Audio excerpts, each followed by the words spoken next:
बिस्मिल्लाहिर्रहमानिर्रहीम।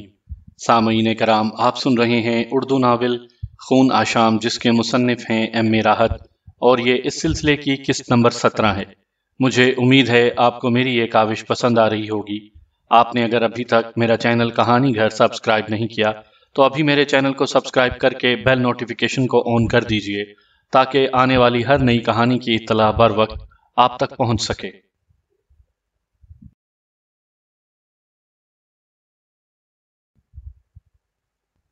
मैं चकतलाल की अच्छी खासी पिटाई करने के बाद उसके घुटने की हड्डी तोड़ चुका था और चकतलाल अपने खानदान की औरतों के साथ जमीन पर पड़ा था। चकतलाल ने उठने की कोशिश की तो मैंने आगे बढ़कर चकतलाल की पिंडली पर अपना पांव रख दिया। 20 गनियां तुझे वापस करनी है चकतलाल, और उस वक्त तक तुझे नहीं छोड़ा जाएगा जब तक कि 20 की 20 गनियां तेजोमल महाराज की जेब में नहीं पहुंच जाएंगी। और ये काम अगर चंद लम्हात में ना हुआ तो तेरी पिंडली पर दबाव बढ़ाऊंगा और पिंडली की हड्डी तड़ाक से टूट जाएगी। अरे ना ना महाराज, अरे ना, हाथ जोड़े हैं हम तुम्हारे, 20 गनियां ले लो। अरे जा, अरे ओ सरस्वती, जल्दी से अंदर जाके 20 गनियां निकाल ला। अरे तेरा सत्यानाश, हड्डी पसली तोड़ दी सारी की सारी।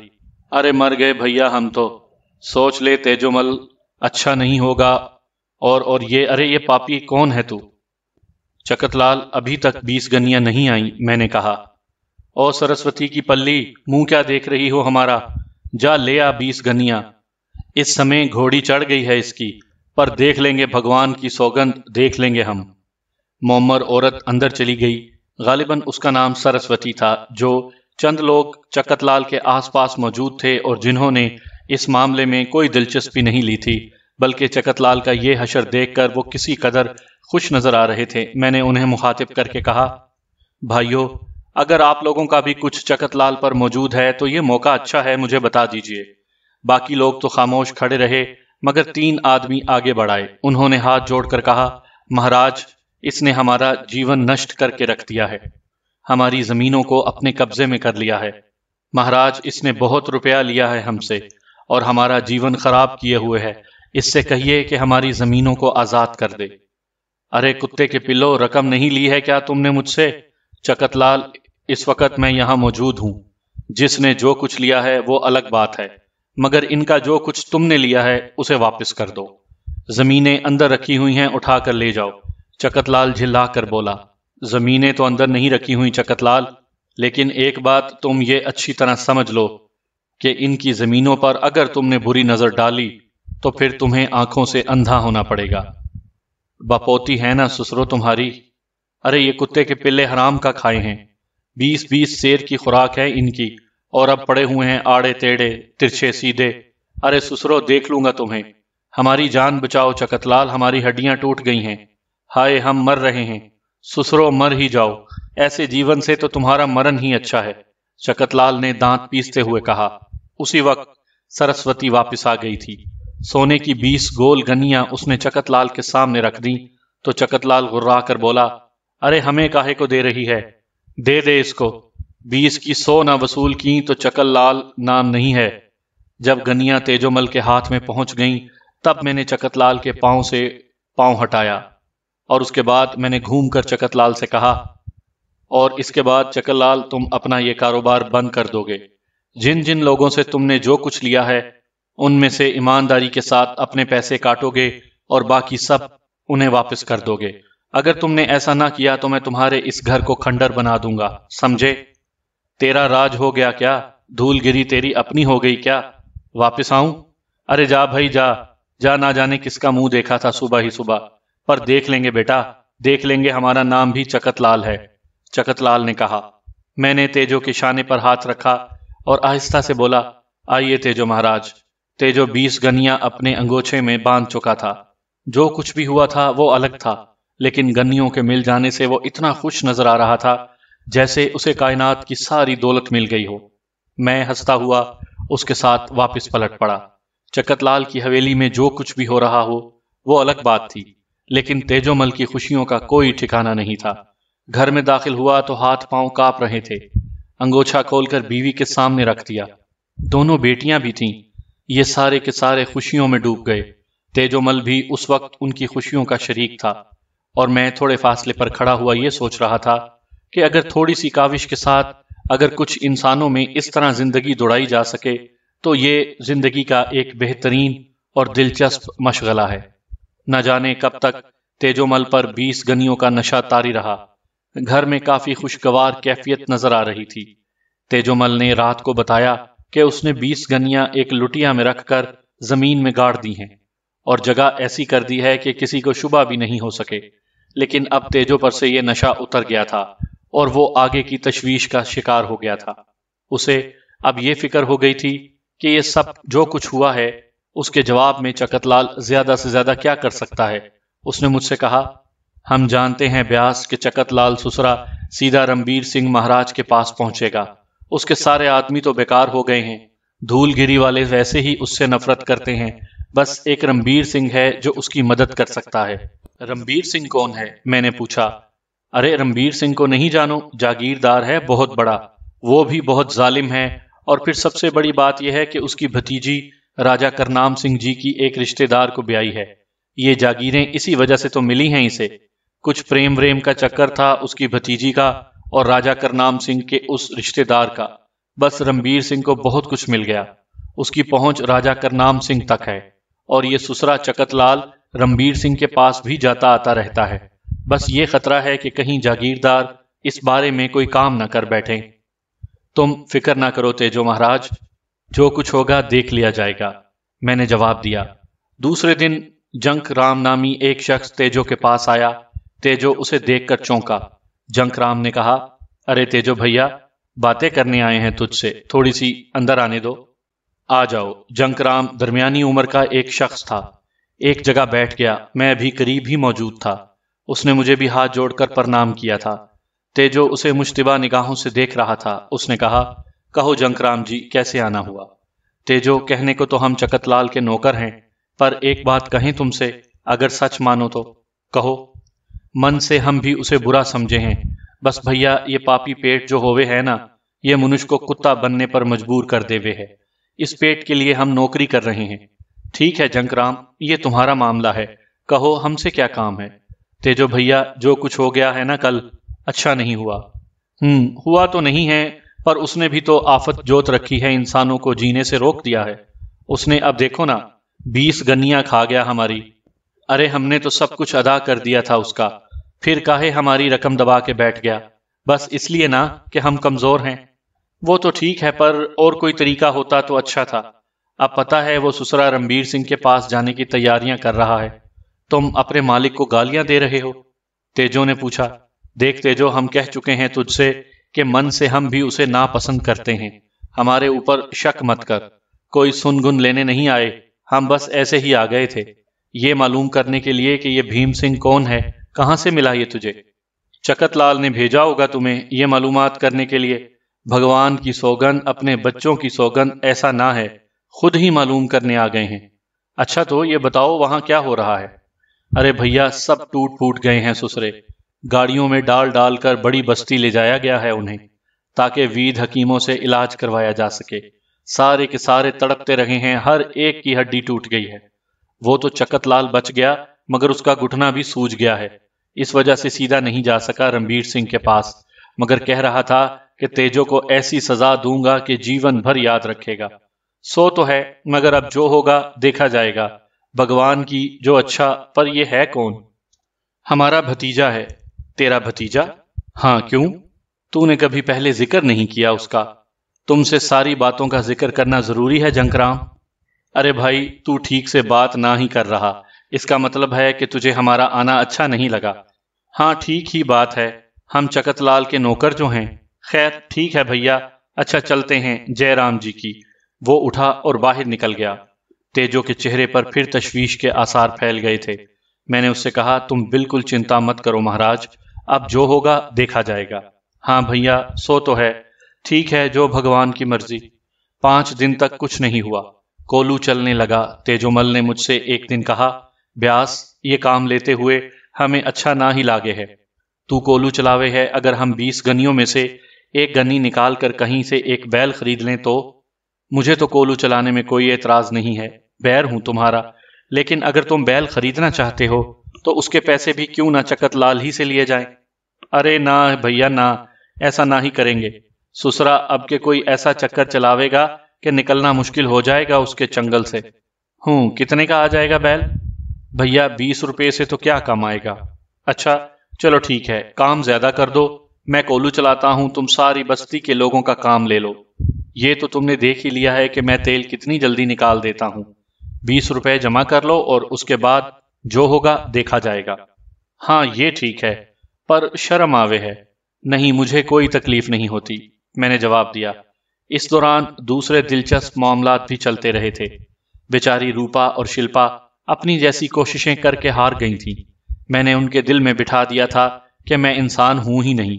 बड़ी परेशान थी इस सिलसिले में और साफ अल्फाज में कह चुकी थी कि अगर मैं इंसान होता तो दोनों ही मुझसे प्रेम करती। मैंने बड़ी मोहब्बत से उन्हें समझा दिया। मैंने कहा था कि प्रेम करने के लिए किसी का इंसान होना जरूरी तो नहीं। अब मैं उनसे प्रेम करता हूं, उन्हें अपनी छोटी बहनें समझता हूं, तो इसमें मेरा क्या बिगड़ता है।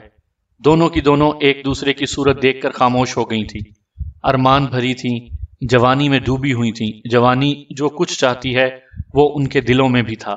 सिन्फे मुखालिफ से एक ही शक्ल में मुतासिर होना चाहती थी, लेकिन मैंने उनके रास्ते रोक दिए थे। तेजो के लिए मेरे दिल में हमदर्दी के सिवा और कुछ नहीं था। लेकिन छठे दिन अचानक ही एक साहब आ गए। साधु बने हुए थे, पीले रंग का एक बड़ा सा कपड़ा बदन से लपेटे हुए, लंबे लंबे जटाधारी बाल, हाथ में त्रिशूल। तेजो के दरवाजे पर कुंडी बजाई थी और तेजो ने दरवाजा खोल दिया था। फिर वो आने वाले के कदमों में झुक गया और बड़ी खुशी से कहने लगा, अरे धर्म आनंद महाराज, धर्म आनंद महाराज, आपने तो हमारा जीवन ही सफल कर दिया। धर्म आनंद ने हैरत से तेजो को देखा। मैं थोड़े फासले पर मौजूद था। तेजो ने आहिस्ता से कहा, पधारिए महाराज, अंदर आ जाइए। आइए आइए। साधुनुमा आदमी अंदर आ गया। उसका नाम मैं सुन चुका था। यही धर्म आनंद था जिसने तेजो को कोई जंतर मंतर बताया था। धर्म आनंद को एक चारपाई बिछाकर उस पर बिठाया गया। बसंती, रूपा और शिल्पा उसके चरण छूने आ गईं। मैं भी थोड़े फासले पर मौजूद था। धर्म आनंद ने मुझे देखते हुए कहा, ये कौन है तेजो? महाराज आप इसे नहीं जानते? कौन है ये? धर्म आनंद ने पूछा। आप ही का दास है, आप ही का दान है। क्या मतलब? समझा नहीं। महाराज मन की आंखों से देखिए, ये आपका दिया हुआ बैर है। बैर? तो और क्या, लगता नहीं है क्या आपको? धर्मात्मा है, पहचान सकते हैं इसे। न जाने क्या बकवास कर रहे हो। कौन है ये, मुझे बताओ तो सही। महाराज भूल गए शायद, आपने हमें मंत्र बताया था एक। हाँ बताया तो था, तो हमने जाप पूरा कर लिया। 40 दिन के बाद ये हमारे पास आ गया। अरे महाराज क्या बताएं आपको, कैसे काम का बैर है। सब कुछ आप ही का दिया हुआ है। धर्म आनंद महाराज सर खुजाने लगे, मुझे देखते रहे। बड़े होंक नजर आ रहे थे। फिर आहिस्ता से बोले, ये बैर है? महाराज है तो बैर, पर इंसानों से ज्यादा प्रेम करने वालों में से है। इधर आओ। धर्म आनंद महाराज ने मुझे हुक्म दिया और मैं दिल ही दिल में मुस्कुराता हुआ उनके पास पहुंच गया। बैर हो तुम? जी महाराज। और मंत्र से इसके कब्जे में आए हो? जी महाराज। क्या क्या कर सकते हो तुम? सब कुछ महाराज। तो फिर तुमने इसे दौलतमंद क्यों नहीं बना दिया? इसलिए महाराज कि मैं इससे प्रेम करने लगा हूं। क्या मतलब? दौलत आने के बाद बहुत सी बुराइयां भी पैदा हो जाती हैं। मैं नहीं चाहता कि तेजोमल बुरा आदमी बन जाए। क्या बकबक कर रहे हो? सच कह रहा हूं महाराज। बड़ा अच्छा आदमी है ये, अगर इसको जरूरत से ज्यादा दौलत मिल गई तो ये अच्छा आदमी नहीं रहेगा, मैंने जवाब दिया। मेरा ख्याल है तुम कोई बहुत चालाक आदमी हो और इसे बेवकूफ बना रहे हो। ना ना महाराज, भगवान की सौगंध, ऐसी कोई बात नहीं है। ये तो अरे मैं आपको क्या बताऊं धर्म आनंद जी, इसने तो चकत लाल से मेरी सारी नकम निकलवा दी। हैं? वो कैसे? धर्म आनंद महाराज ने फटी फटी आंखों से मुझे देखते हुए कहा। अरे बस महाराज, पूरी धौलगिरी में धूम मची है इस बात की। 20 गनियां वसूल की हैं चकत लाल से। तेजू साधु महाराज को पूरी कहानी सुनाने लगा। ये तो अनोखी रही। दूसरी अनोखी अब होगी धर्म आनंद जी, मैंने धर्म आनंद को घूरते हुए कहा। वो क्या? आपने इसे मंत्र बताया था? हाँ। और 20 रुपए लिए थे इसके? हाँ हाँ लिए थे। वो मंत्र आपको याद है? मैंने सवाल किया। मंत्र? हाँ वो याद तो था। बताइए क्या था? तुझे क्यों बताऊं? आपने इसे झूठा मंत्र बताया था, मगर इसने गलती से कुछ और मंत्र पढ़ना शुरू कर दिया था, और वो मंत्र इत्तफाक से ठीक मंत्र था। मैं इसके कब्जे में आ गया। आपने इसे इस फेर में डाला था और मुझे इसका गुलाम बना दिया। मेरे ऊपर ये जुल्म आपने किया है धर्मानंद महाराज, भगवान आपका नाश करे। मैंने कहा और धर्म आनंद जी की आंखें बदस्तूर फटी रहीं। वो कुछ और होंक हो गए थे। फिर उन्होंने तेजोमल से पूछा, तेजो, क्या मंत्र पढ़ा था तूने? हैं? बता मुझे, क्या मंत्र पढ़ा था?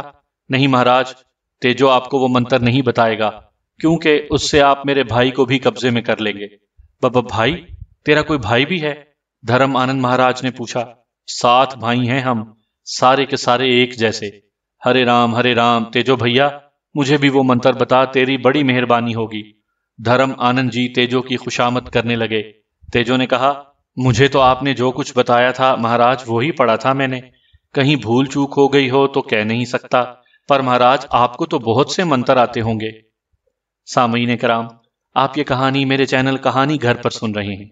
आपने अगर अभी तक मेरा चैनल कहानी घर सब्सक्राइब नहीं किया तो अभी मेरे चैनल को सब्सक्राइब करके बेल नोटिफिकेशन को ऑन कर दीजिए, ताकि आने वाली हर नई कहानी की इत्तला बर वक्त आप तक पहुंच सके। महाराज, पहले आप मुझे ये बताइए कि आपको वो मंत्र याद क्यों नहीं है? अरे तेजो, मैं कोई महाराज वहाराज नहीं हूं, ना कोई साधु संत हूं। मैं कुछ नहीं जानता, बस ऐसे ही हुलिया बना रखा है और कमंडल हाथ में लिए फिरता रहता हूं। तेजो, माफ कर दे मुझे। जो कुछ मैंने तेरे साथ किया है उससे तुझे फायदा ही हुआ, नुकसान तो नहीं हुआ। अरे भैया, मुझे भी बता दे वो मंत्र, भगवान तेरा भला करेगा। अब तेजो के हैरान होने की बारी थी। वो ताज्जुब से धर्म आनंद को देख रहा था। धर्म आनंद ने कहा, मैंने तुझसे 20 रुपए लिए थे ना चांदी के, ले ये 40 रुपए दे रहा हूं। 20 तेरे और 20 दिन का दंड। धर्म आनंद महाराज ने चांदी के 40 रुपए अपनी जेब से निकालकर तेजो के सामने गिन दिए। तेजो तेज तेज सांस लेने लगा, फिर बोला, ठीक है महाराज, मैं बताए देता हूं। फिर तेजो ने मंत्र के बोल बताए और धर्म आनंद उसे याद करने लगा। बहुत देर तक वो बकवास करते रहे, फिर बोले, ठीक है, मुझे याद हो गया। अब हम क्या करें महाराज? कौन से दिन शुरू किया था ये मंत्र? ये तो मुझे याद नहीं। आज ही से शुरू किए देते हैं। अच्छा, चलते हैं। जय राम जी की।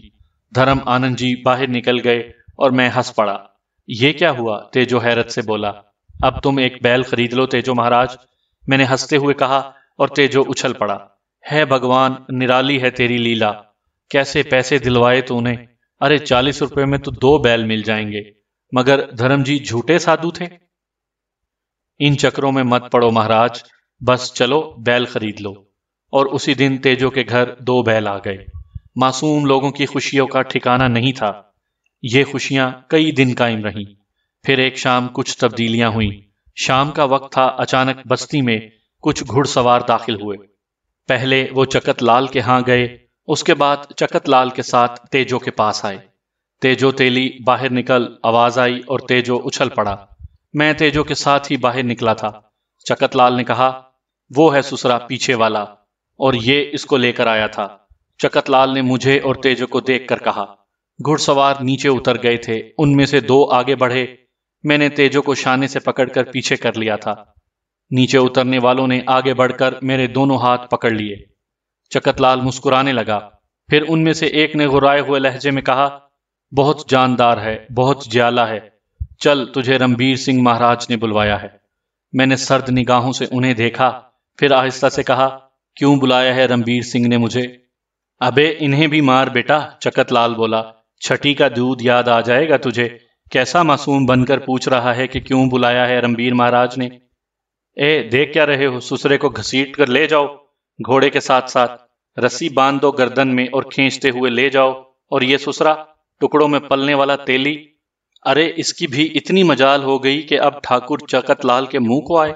हमारे आदमियों को मारा है इसने, ले चलो इसे भी ले चलो। मजीद 2 आदमी घोड़ों से उतरे और चकतलाल के इशारे पर तेजो की जानिब बढ़े। तब मैंने आहिस्ता से अपनी कलाइयों को झटका दिया और वो इन दोनों की गिरफ्त से निकल आईं। मैंने दोनों हाथ उठाकर कहा, देखो, तुम में से कोई तेजो के शरीर को छूने की कोशिश न करे। अगर तुमने ये किया तो समझ लो कि तुम्हारी मौत भी तुमसे दूर नहीं होगी। मैं अपने लिए तुम्हें माफ कर सकता हूं, लेकिन तेजो महाराज को छूने का मतलब है तुम्हारी मौत। उनमें से एक ने मेरे थप्पड़ मारने की कोशिश की, लेकिन मैंने उसका हाथ पकड़ लिया। दूसरा हाथ उसके कांधे पर रखकर मैंने हाथ को उसके अकब में मरोड़ा और उसके शाने की हड्डी टूटने की आवाज सबने सुनी। उसके हलक से धाड़ें निकलने लगी थी। मैंने उसको पीछे धक्का दिया और उसके बाद साए में खड़े हुए 2 घोड़ों की लगामें पकड़ी और उन्हें बल देकर नीचे गिरा दिया। बाकी घुड़सवार उछलकर पीछे हट गए। गिरे हुए घोड़े संभल कर उठे तो उनमें से एक की पुश्त पर सवार हो गया। फिर मैंने घोड़े को पीछे किया और एक घुड़सवार को गर्दन से पकड़कर बंद कर दिया। उसे घुमाया और दूसरे सवारों पर उछाल दिया। अफरा तफरी मच गई।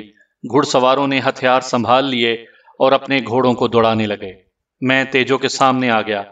एक घुड़सवार ने वजनी गुर्ज से मुझ पर हमला किया।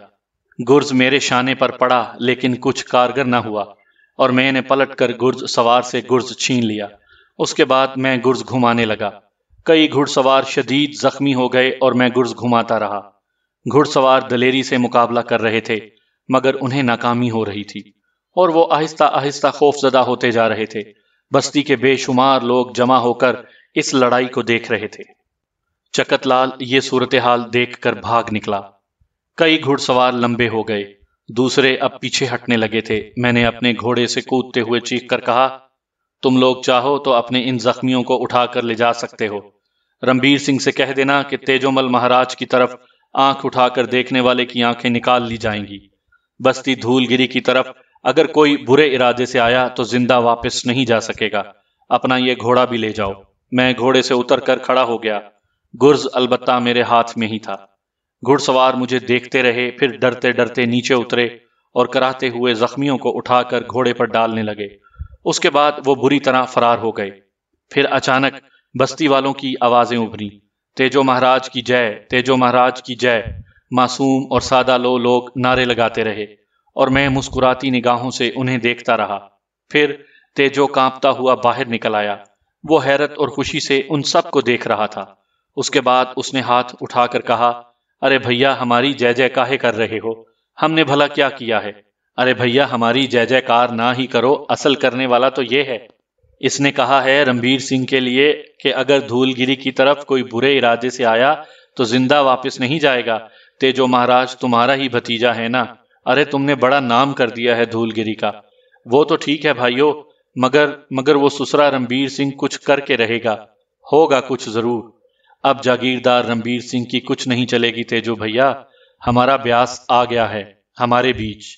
अब तुम देख लेना, हमारे बुरे दिन बीत चुके। सो तो है और भगवान की सौगंध मुझे कोई चिंता नहीं है। बस ठीक है, जाओ अपने अपने घरों को।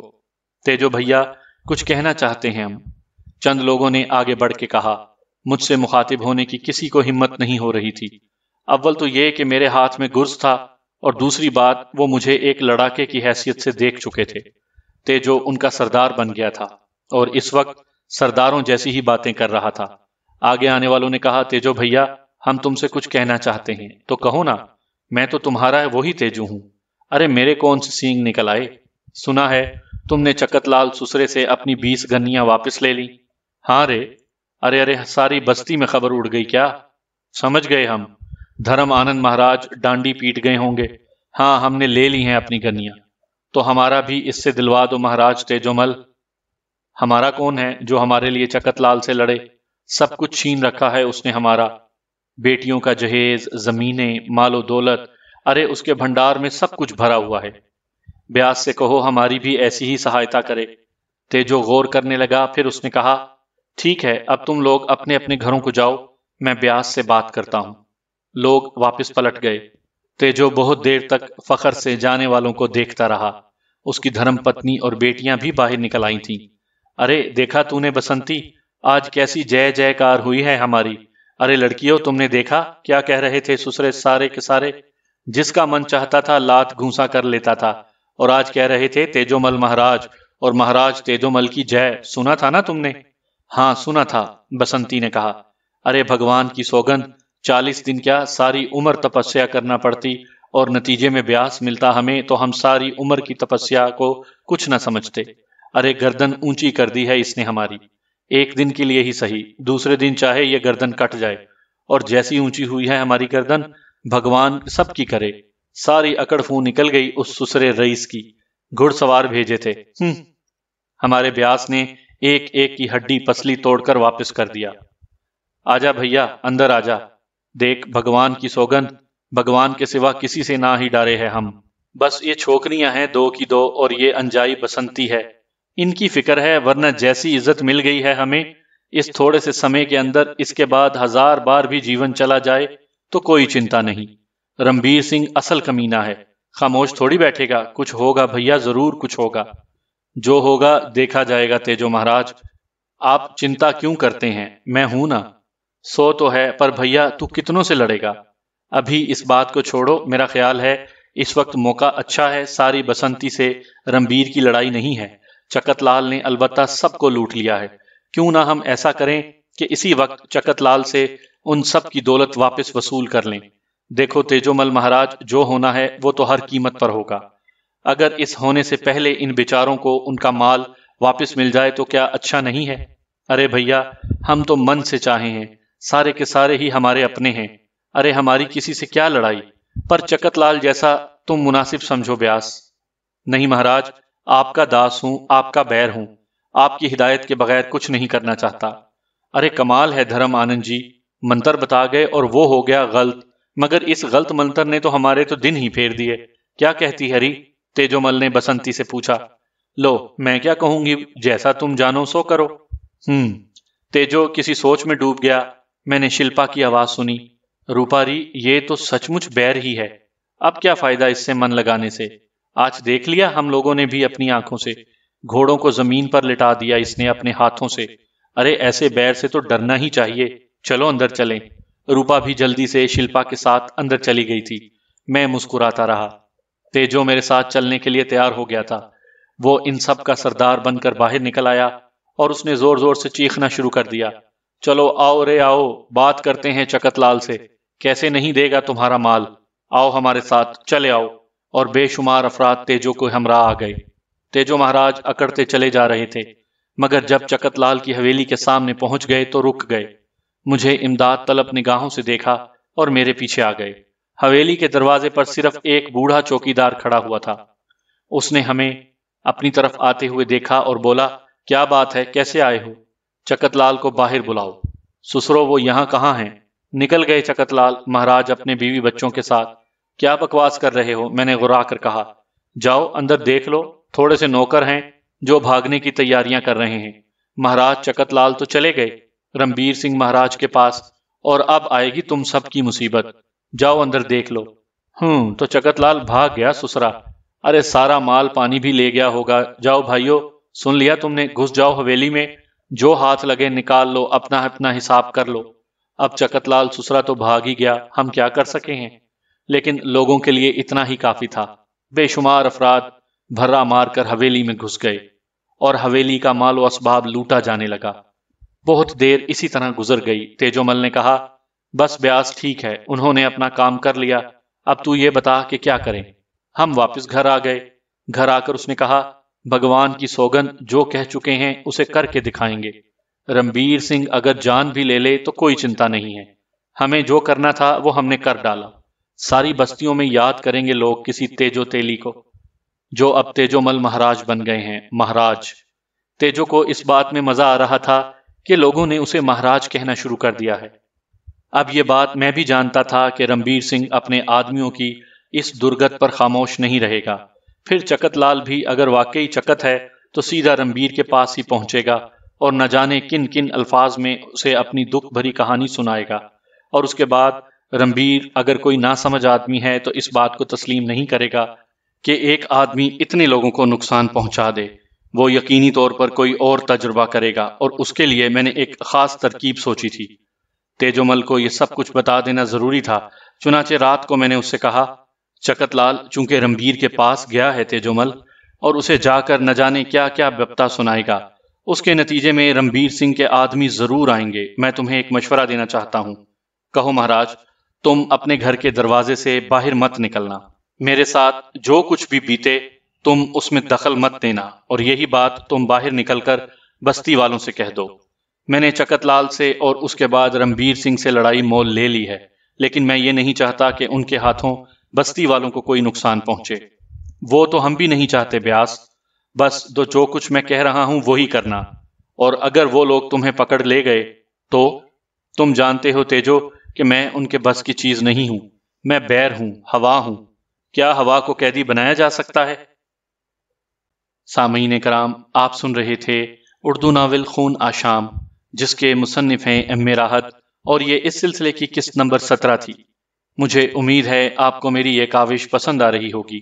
आपने अगर अभी तक मेरा चैनल कहानी घर सब्सक्राइब नहीं किया तो अभी मेरे चैनल को सब्सक्राइब करके बेल नोटिफिकेशन को ऑन कर दीजिए, ताकि आने वाली हर नई कहानी की इत्तला बर वक्त आप तक पहुंच सके।